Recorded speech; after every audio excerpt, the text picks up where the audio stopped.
Iba na ang opisina ni dating PNP Chief Nicolas Torre pero nakatoka pa rin daw siya sa pagdisiplina sa mga kasamahan. Sa kanyang pagsabak bilang bagong General Manager ng MMDA, ano-ano kaya ang plano ng ahensya ngayong 2026?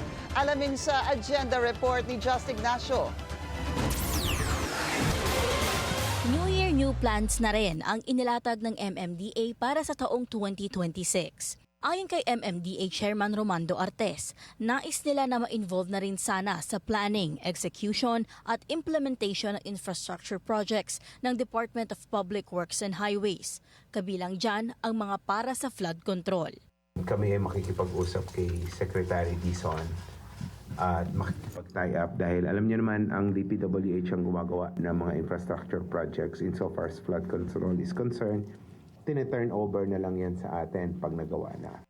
Ang isa sa ilang plano na yan ay kasunod na rin ng pag-uusap nila ni dating PNP Chief Nicolas Torre III na opisyal nang ipinakilala bilang bagong General Manager at spokesperson ng ahensya. Ayon kay Chairman Artes, 70 to 80% ng operational matters na may kinalaman sa ahensya ay pangungunahan ni Torre. Siya lahat ang magiging in charge and magpapatakbo basically na aming ahensya insofar as day-to-day operations are concerned. So essentially, we'll oversee everything sabay-sabayan. Sabay-sabay natin gagawin. May mga focus, siyempre. Sa ngayon, ang focus natin, yung traffic, dahil perennial naman yan, ang baha, ang solid waste management. Sa kanilang pag-uusap, ayon kay Artes, bilang dating PNP Chief si Torre, traffic management at traffic enforcement ang pinapatutukan nito. Napag-usapan namin unahin yung discipline ng aming traffic enforcers.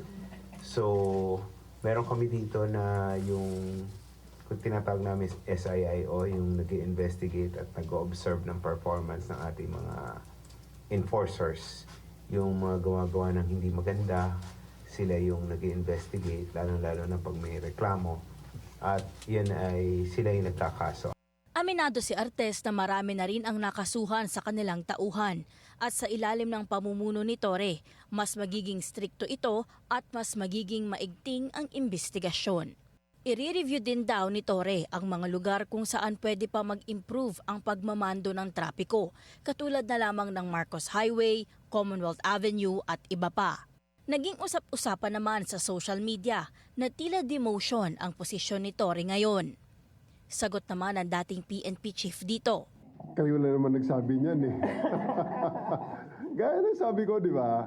At the end of the day, the coach is always the one na masusunod, di ba? The government is a very, very big machinery. Isang malaking birokrasya yung gobyerno. At ating presidente ang nasusunod yan, especially sa mga direct presidential appointees. Para kay Torre, isa itong pagkakataon para magsilbi na hindi niya palalagpasin.